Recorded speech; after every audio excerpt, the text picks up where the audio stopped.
Welcome to May Contain Nuts. We're going to go through eliminate your panic attacks in 30 seconds. And I know what you're thinking, finally we have a cure. So there's a few things that you're going to need to prepare.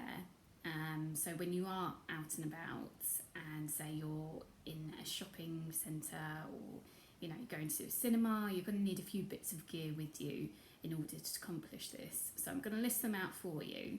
So you're going to need, a lucky charm, a safe friend, someone that that will support you, and also probably maybe a mindfulness book, some poetry books and things like that.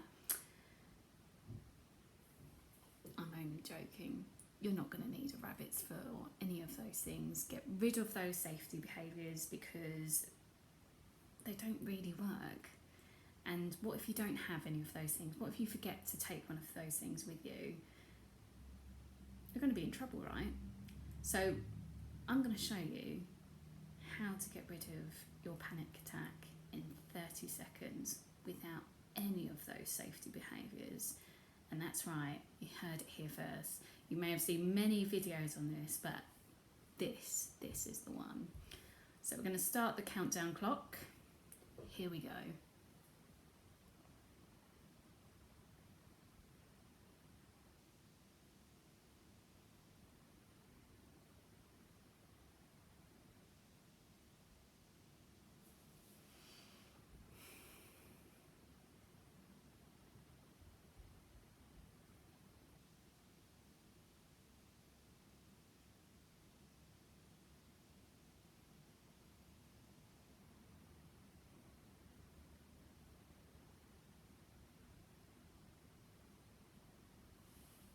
I know what you're thinking. Do you feel duped? What did she actually do? She didn't do anything. Well, I did actually. I sat there and I continued to breathe. Because at the end of the day, when you're having a panic attack, you've just got to breathe through it. You can't count on safety behaviours because they're not always there. And when you are in the throes of a panic attack, you've just got to breathe through it. It's horrendous when you have it because I've been there. Only a few weeks ago, I was in Tesco's and in the middle of the vegetable aisle, I had a panic attack that came out of nowhere. And when I have a panic attack, I can't move. I'm so paralysed by it that I can't move. I can literally just crouch down and that's it and continue to breathe. Now, I do use a breathing technique. I prefer doing 3 breaths in through my nose and then 1 long sustained breath out through my mouth. And I probably, in my head I thought, oh God, I look like such an idiot. But you know what? I don't care what other people think because as long as I can get back to centre, I don't care if I look like an idiot. If I look like a strange lady who's observing the onions and examining them very closely, that's probably what it looked like to other people. But obviously I was having a panic attack. And once I breathed through it, it went away and I continued with my day. So, yeah, unfortunately, that's probably not the answer you want to hear, but if anyone tells you that there's a quick fix to your panic attack, that you can have vitamin D or smoking weed, it's not going to help. You may think it will help, maybe it will act as a placebo, but at the end of the day, it just comes down to breath. Now, in the videos that I'm going to be showing you, I'm going to be showing you some mindfulness writing techniques because one of the things I found years ago was after I had a panic attack, yes, I managed to get through it, but afterwards I was just like, oh, I can't bear the idea of going to a shopping centre or to the cinema or any crowded place where I might have an anxiety attack. It just seemed unbearable and I just began to isolate myself and I felt more of a prisoner in my own body, let alone in my own home. So I sort of came across mindfulness writing completely by accident.